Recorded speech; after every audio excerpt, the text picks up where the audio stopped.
بسم الله الرحمن الرحيم. الحمد لله رب العالمين، وصلى الله وسلم وبارك وترحم على أشرف الخلق وأعز المرسلين سيدنا ونبينا وحبيبنا أبي القاسم المصطفى محمد وعلى أهل بيته الطيبين الطاهرين ورثة الرسالة والنبوة حجج الله علينا وعلى الخلق أجمعين.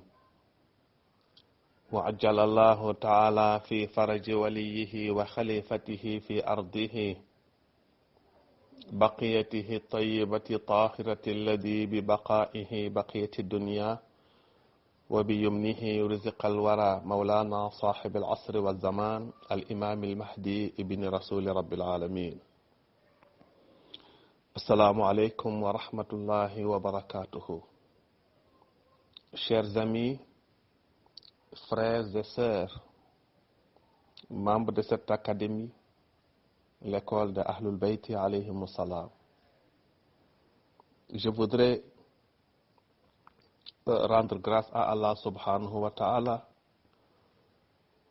qui nous a permis de nous retrouver à nouveau dans ce creuset de lumière,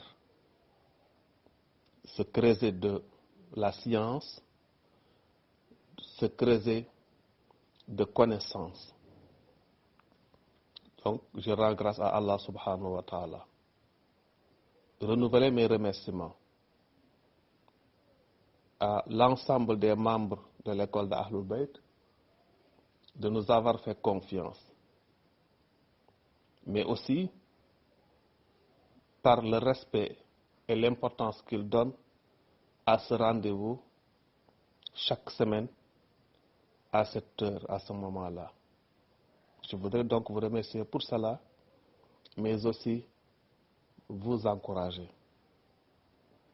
Car c'est notre cher prophète, Maulana Abul Qasim Mustafa Muhammad, qui nous dit, lorsque deux personnes, lorsque trois personnes ou plus se retrouvent dans un endroit pour échanger des informations que les uns et les autres ont obtenues de nous et se retrouvent pour se le partager, ils sont sous le couvert d'Allah et ils seront enveloppés tous et toutes par la miséricorde d'Allah subhanahu wa ta'ala.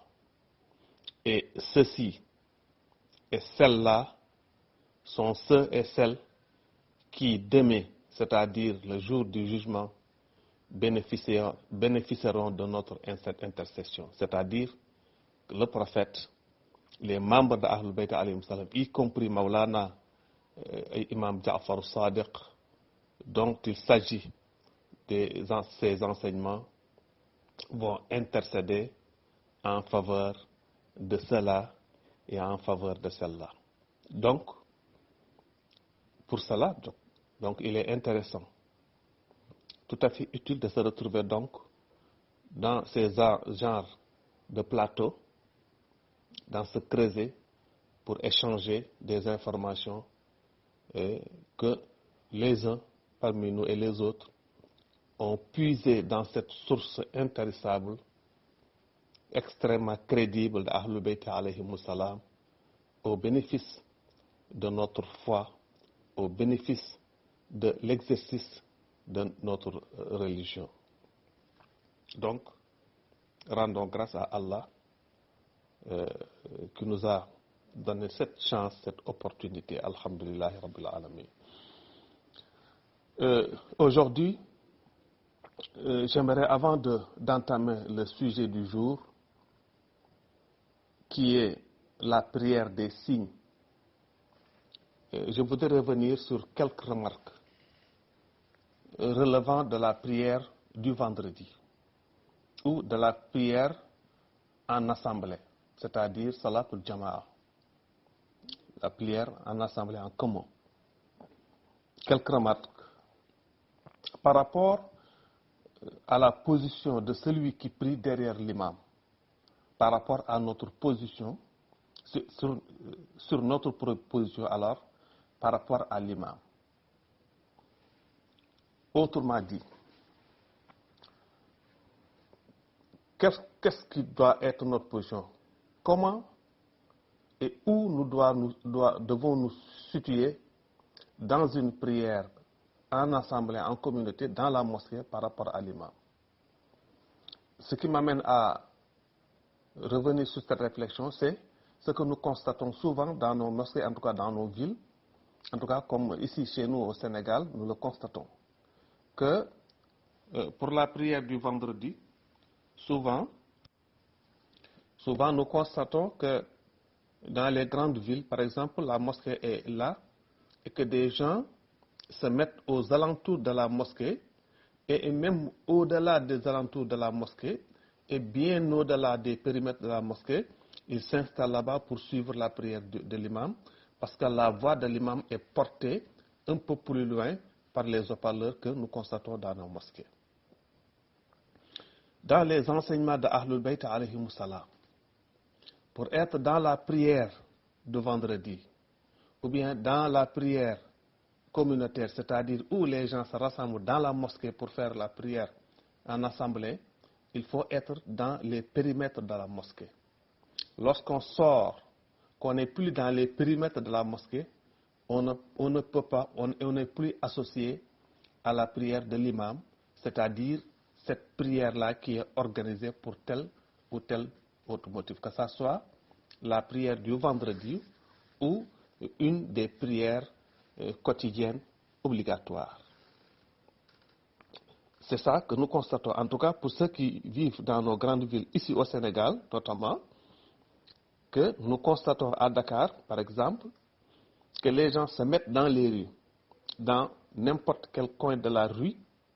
L'essentiel pour eux, c'est qu'ils perçoivent la voix de l'imam qui est portée un peu plus loin par les haut-parleurs, par les radios, par les amplificateurs. Ceci est interdit. Ceux qui font cette prière-là, leur prière, en tout cas selon les enseignements jusqu'à maintenant reçus des Ahlul Bayt alayhim salam, à travers les écrits et les opinions des jurisconsultes, des différents jurisconsultes, ces prières-là ne sont pas valables. Première remarque. Ceci veut dire quoi? Ça veut dire que pour être dans la prière du vendredi, il faut être dans les périmètres de la mosquée. Dans les périmètres de la mosquée, dans les enceintes de la mosquée, pour être associé à la prière du vendredi. Après avoir évidemment réuni les conditions dont nous avions parlé plus haut. La deuxième remarque, c'est notre position toujours par rapport à l'imam, ou bien la position de l'imam par rapport aux autres fidèles qui prient derrière lui. L'imam, dans une prière en assemblée, en commun, parce que nous nous sommes réunis pour faire la prière en assemblée, Salatul Jama'a, l'imam ne doit pas se situer à un niveau plus haut que les autres. Au contraire, la position de l'imam doit être plus basse que la position des autres. C'est-à-dire que dans la mosquée, l'imam doit être soit au même niveau du point de vue hauteur que les autres fidèles qui prient derrière lui, ou bien qu'il soit un peu plus bas que leur niveau, que son niveau soit un peu plus bas que celui des autres fidèles qui prient derrière lui. C'est ça la règle dans la jurisprudence, dans les enseignements d'Ahlul Bayt alayhim salam. Autrement dit, l'imam qui dirige la prière doit se situer à un niveau, soit qui équivaut à celui des autres, ou bien qui se situe un peu plus bas que celui des autres fidèles qui prient derrière lui. Si maintenant, l'imam se situe à un niveau qui est supérieur à la nôtre, notre prière n'est pas collée, n'est pas assujettie à celle de l'imam. C'est-à-dire, si le fidèle qui prie se met à un niveau qui est plus bas que celui de l'imam, sa prière n'est pas celle de l'imam.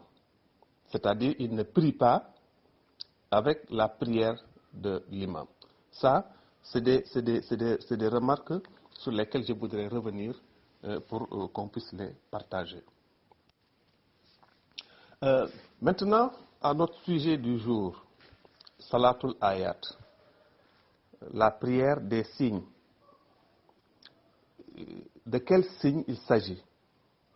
Il s'agit des signes naturels, c'est-à-dire ou surnaturels. Par exemple, les tremblements de terre, c'est un signe. C'est quelque chose qui se produit, qui est là apparent, qui est vécu et qui fait peur à la quasi-totalité des gens qui sont dans cet endroit. يسبب الخوف لغالب الناس. Donc, qui occasionne la peur, qui introduit la peur dans le ventre de la quasi-totalité des gens, pour ne pas dire l'ensemble des gens. Khusuf Shams ou Khusuf al-Qamar, les éclipses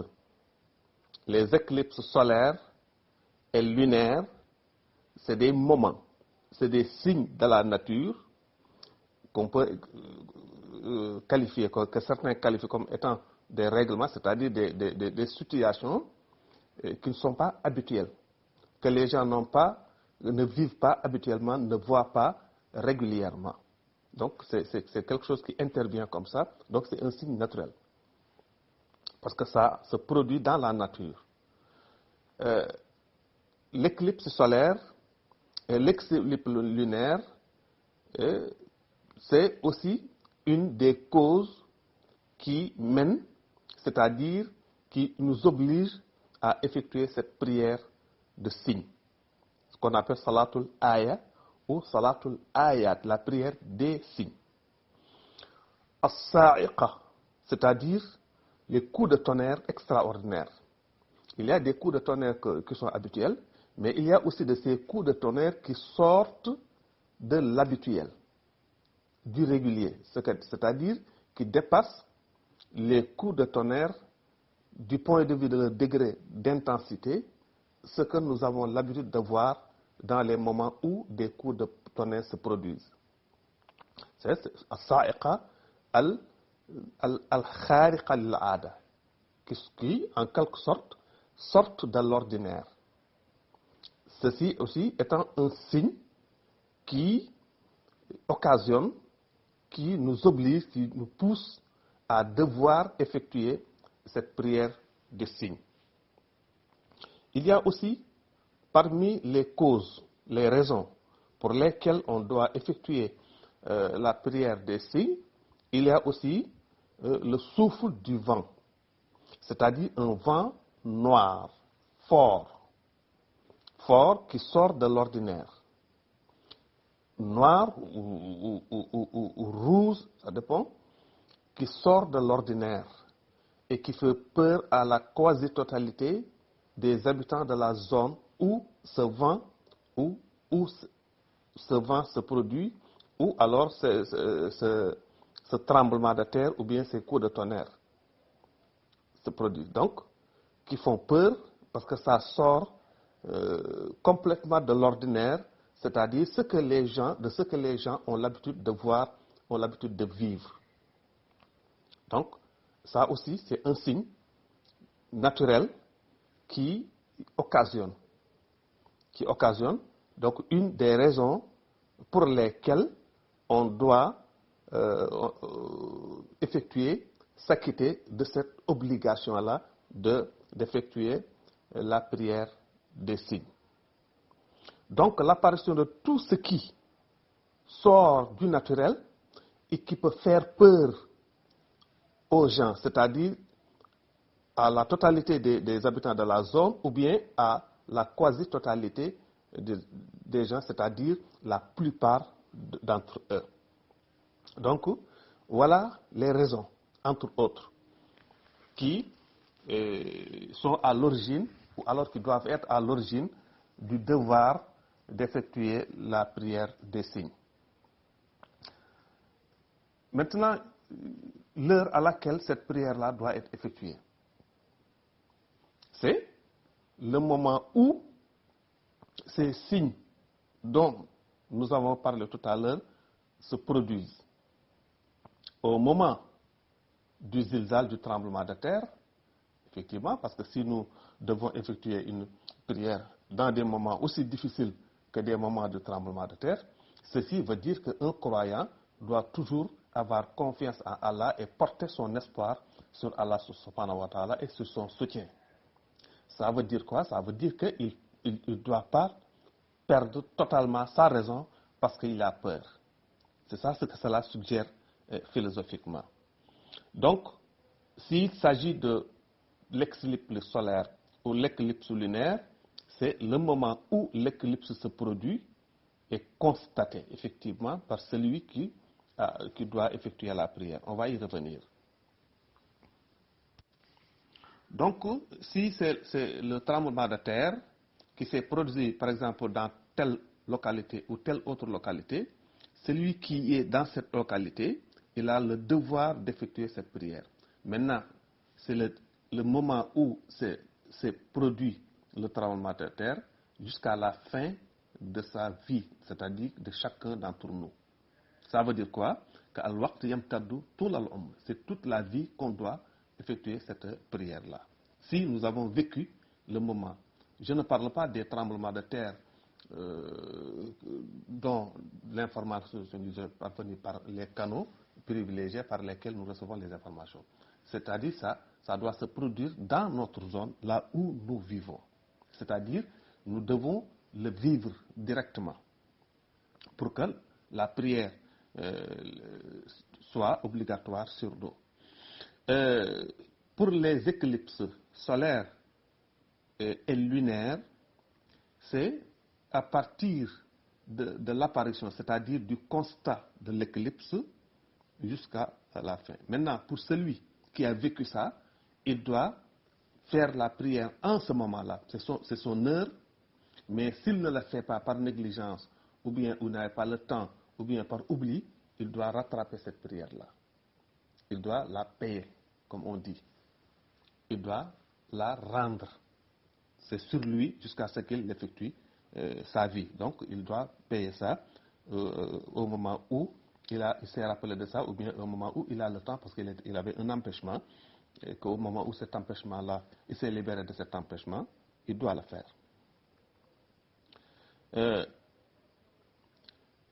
Maintenant, si il est au courant, il a reçu l'information par des canaux privilégiés, et que l'éclipse va se produire, parce qu'il avait l'information à temps, et que ça s'est produit, il a constaté qu'effectivement ça, il doit faire la prière. Nécessairement, c'est une obligation de faire la prière.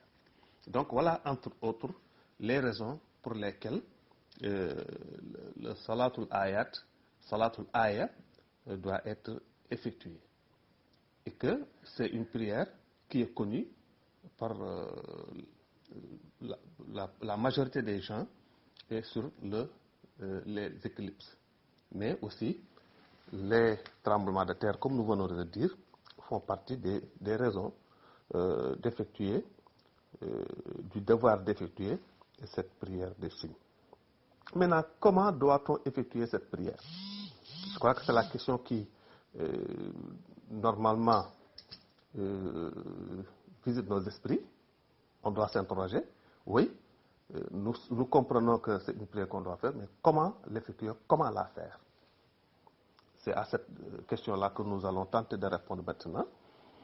Comment effectuer la prière du signe ou des signes? C'est une prière de 2 rakas. Retenons bien. C'est une prière de 2 rakas. Oui, mais 2 rakas, pas comme les 2 rakas habituellement connus. C'est une prière qui n'est pas comme les prières que nous avons eu à effectuer régulièrement ou que nous effectuons régulièrement. Parce que nous allons constater qu'il y a une différence dans cette prière-là. Il y a des choses que nous faisons et nous répétons dans cette prière que nous ne répétons pas dans les autres prières. C'est une prière comme les autres prières, mais dans sa forme et dans le fond, il y a des choses qui vont apparaître qui, pour celui qui ne le connaissait pas, ça peut l'étonner. Mais c'est comme ça que les Ahlul Bayt l'ont enseigné. Donc c'est une prière de 2 rakas. 2 rakas. 2 rakas avec un seul salut final. Il y a deux formes pour les faire. La forme la plus détaillée, c'est que ces 2 rakas, dans chacun de ces rakas ou chacune de ces rakas, on récite la Fatiha 5 fois. 5 fois. Et on récite en même temps une autre sourate 5 fois. Comment le faire? Dans chaque raka, après avoir fait le takbirat al-ihram, c'est-à-dire dire la formule par laquelle on introduit la prière, on entame la prière, c'est Allahu Akbar. Et on récite la Fatiha. Après avoir récité la Fatiha, on récite une sourate de son choix, une fois. Donc on a Fatiha et on a sourate. Et on fait le ruko, on incline, on s'incline, on fait l'inclinaison, c'est-à-dire le ruko. On fait ce qu'on doit faire dans les ruko et on se relève du ruko. Après s'être relevé du ruko, on récite encore la Fatiha. Vous avez maintenant 2 Fatiha et on récite une autre sourate de notre choix. On a donc 2 Fatiha et 2 sourates. Et on doit faire l'inclusion. Mais avant de faire l'inclinaison ici, on fait le qunut. On doit, comme on le fait dans les prières régulièrement. Et on fait l'inclinaison, le ruko. On se relève du ruko et on récite la 3e Fatiha. Suivi de la 3e sourate. Et ici, il n'y a pas de qunut. C'est-à-dire, il n'y a pas cette prière-là qu'on récite avant de s'incliner. Pas de qunut. Parce qu'on est à un niveau, à un nombre impair de takbir. Et on fait encore l'inclinaison, on se relève de l'inclinaison, on récite la 4e Fatiha et la 4e sourate. Et après avoir récité la 4e sourate et la 4e Fatiha, on fait le qunut. Parce qu'on est à un nombre pair de takbir, de Allahu Akbar. Et on fait l'inclinaison. Et maintenant, on récite la 5e Fatiha et on récite la 5e sourate et on s'incline. C'est-à-dire, on procède au ruko, on fait le ruko, on se relève du ruko, on a fait 5 Fatiha, 5 sourates, on a fait 5e ruko, maintenant on va vers la prosternation, le sujoud. On fait le sujoud, on se relève de sujoud, comme on fait, premier sujoud, deuxième sujoud, on se relève, on entame maintenant le second raka, c'est-à-dire le 2e raka. Et au 2e raka, on fait exactement comme on a fait au premier raka. Avec la différence que au 2e raka, après la 5e Fatiha, la 5e sourate, avant de s'incliner, on fait aussi là-bas le qunut parce qu'on est au 2e raka. On a fait le qunut à chaque nombre pair des takbir avant de faire l'inclusion, c'est-à-dire à la 2e Fatiha, à la 2e sourate, à la 4e Fatiha, à la 4e sourate, on a fait le qunut, mais aussi ici, à la 5e Fatiha, à la 5e sourate, avant de s'incliner, on fait le qunut parce qu'on est au niveau du 2e raka. Comme si on était dans une prière, entre guillemets, régulière. Donc, voilà la première formule qui est autorisée, qui, de mon point de vue, est beaucoup plus facile à comprendre, à saisir, mais qui est un peu plus lourd. La deuxième formule qui est possible, qui est aussi autorisée parce qu'elle est enseignée par nos imams, salamullahi alayhim, et notamment Imam Ja'far Sadiq, dont il s'agit des enseignements, encore que les enseignements de l'imam Ja'far Sadiq sont exactement les enseignements de son père, Imam Baqir. Les enseignements de Imam Baqir sont exactement ce que son père, Imam Zayn al-Abidin, a enseigné.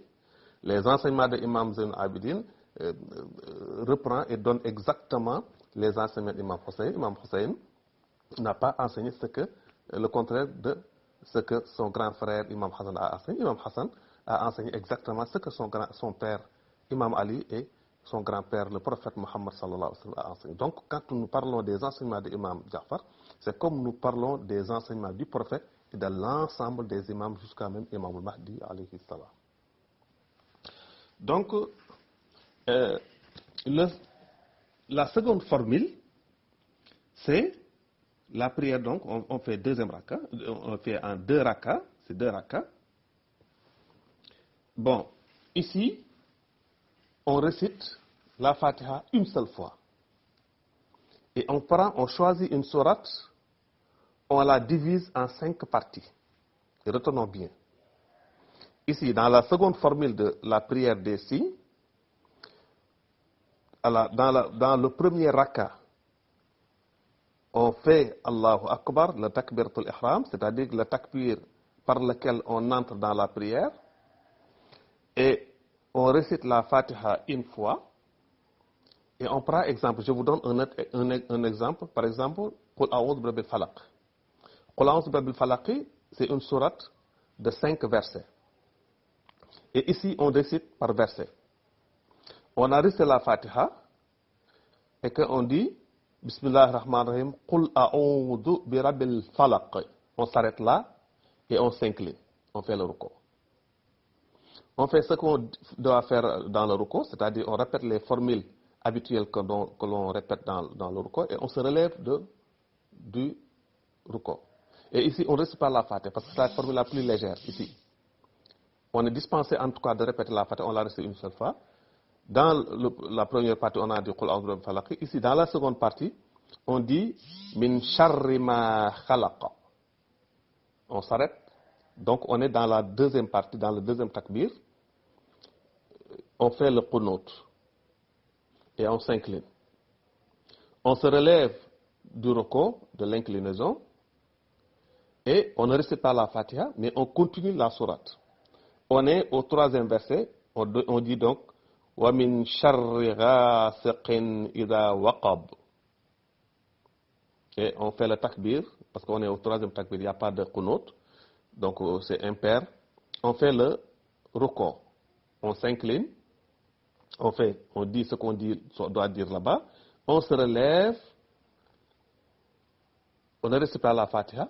On continue la sourate. On est au niveau du 4e verset.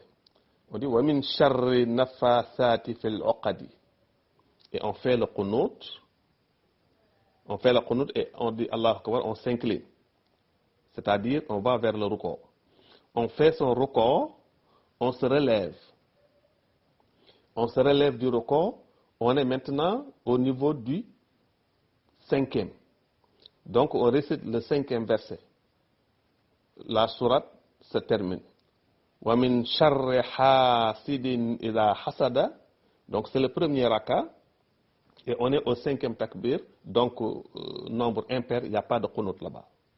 Et on fait encore le 5e ruku, c'est-à-dire la 5e inclinaison.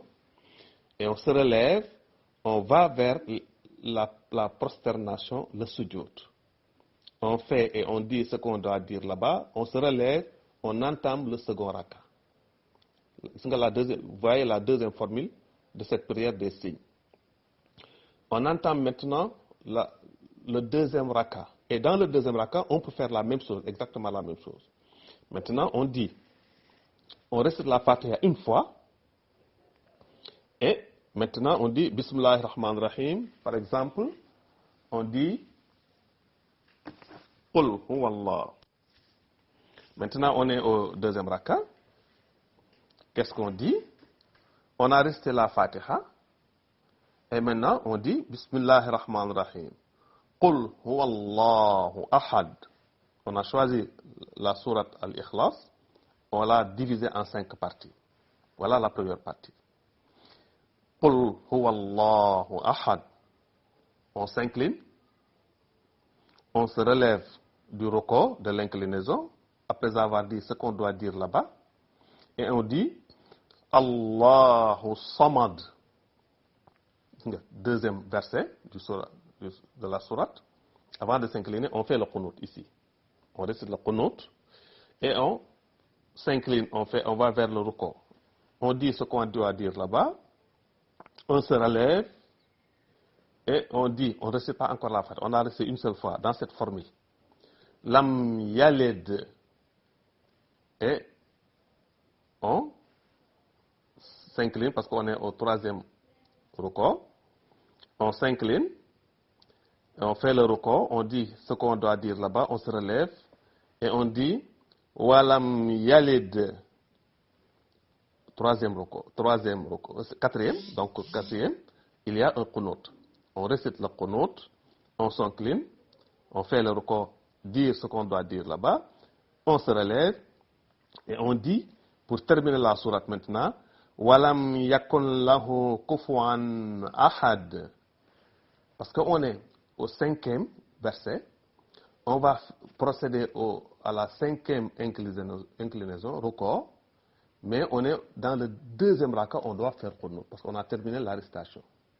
On fait le qunut et on s'incline, c'est-à-dire on procède au rukû, dire ce qu'on doit, on se relève, on va vers le sujoud, on fait les 2 prosternations, on se relève, on fait ce qu'on doit faire, et faire le tashahhud, la prière est finie. Voilà comment effectuer la prière des signes. C'est un peu compliqué, mais je crois que lorsque nous suivons doucement, petit à petit, le cours, et essayer de prendre note sur les détails, on va y parvenir, Inch'Allah. Merci de votre attention. Le cours est un peu plus long aujourd'hui que d'habitude. C'est dû au fait que la prière est un peu technique, elle est même très technique, parce que c'est une prière qui n'est pas habituelle.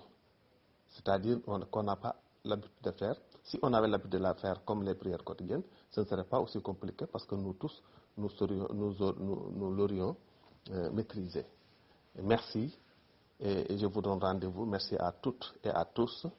Et rendez-vous par la grâce d'Allah subhanahu wa ta'ala et par son assistance à la semaine prochaine.